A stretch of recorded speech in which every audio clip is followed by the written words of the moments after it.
Hello everybody, so today I will talk about trigonometry. The topic today is we need to rule about trigonometric identities. So now I will show you how to answer. I will go on the left. Next, we know that cosecant of s squared we can change into 1 over sine s squared. This one we can change into 1 over cosine s squared. Next, we have the formula in here.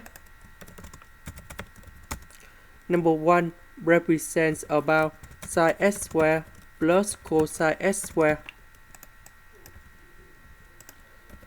So I will put this one go in here and here.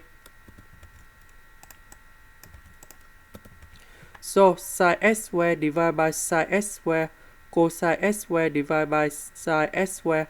So this one we will have about 1 plus cosine s divided by sine s. You got about cotangent. So we have about cotangent s squared. Next, sine s divided by cosine s. This one you got tan s and we have tan s squared. Cosine s squared divided by cosine s squared, you got about number 1. Now we need to open the parentheses. 1 minus 1, they cancel. And now we just have this one left. This is the end. Thank you for watching.